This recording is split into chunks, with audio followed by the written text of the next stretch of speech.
بسم اللہ الرحمن الرحیم۔ السلام علیکم ورحمۃ اللہ وبرکاتہ۔ ہمارے یوٹیوب چینل کے ذریعے عربی لکھنا، پڑھنا اور ترجمہ کرنا سیکھیے۔ اگر آپ عربی کا آسان اور عمدہ ترجمہ کرنا سیکھنا چاہتے ہیں تو ہمارے چینل پر آئیے اور ترجمہ کرنا سیکھیے اور اس کو سبسکرائب کریے اور بیل آئیکن پریس کر کے تمام ویڈیوز حاصل کریے۔ سبق نمبر 16 بیت المقدس۔ کان لابراہیم زوج اخری، ابراہیم علیہ السلام کی ایک دوسری بیوی تھی، اخری دوسری، زوجن بیوی اور شوہر دونوں کے لیے استعمال کیا جاتا ہے۔ اسمہا سارۃ، اس کا نام سارہ تھا۔ وکان لابراہیم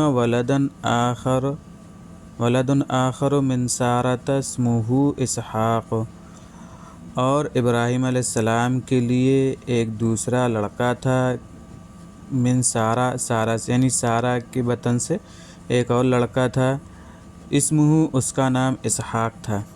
وسکن، یسکن کا معنی ٹھہرنا، قیام کرنا۔ ابراہیم فی الشام، ابراہیم علیہ السلام شام میں ٹھہر گئے۔ وسکن اسحاق، اور اسحاق علیہ السلام بھی شام میں ٹھہر گئے۔ وبنا اسحاق بیتا للہ، اور اسحاق نے ایک گھر بنایا اللہ کے لیے، فی الشام، شام میں۔ کما بنا ابوہ و اخوہ بیتا للہ فی مکہ، اخن کی جمع اخوتن یا اخوان، بھائی کے معنی میں آتا ہے، جیسا کہ ان کے والد اور ان کے بھائی نے ایک گھر بنایا تھا للہ، اللہ کے لیے، فی مکہ، مکہ میں۔ وہذا المسجد، اور یہ مسجد، الذی بناہ اسحاق، جس کو اسحاق نے، فی الشام، شام میں بنایا تھا، ہوا بیت المقدس، وہ بیت المقدس ہے۔ وہو المسجد الاقصی، اور وہ مسجد اقصی ہے، الذی بارک اللہ، بارک برکت دینا، جس کے ارد گرد اللہ نے برکت رکھی، حولہ، ارد گرد، حول جمع احوال۔ وبارک اللہ فی اولاد اسحاق، اللہ نے اسحاق کی اولاد میں برکت رکھی، کما بارک فی اولاد اسماعیل، جیسا کہ اسماعیل علیہ السلام کی اولاد میں برکت دی۔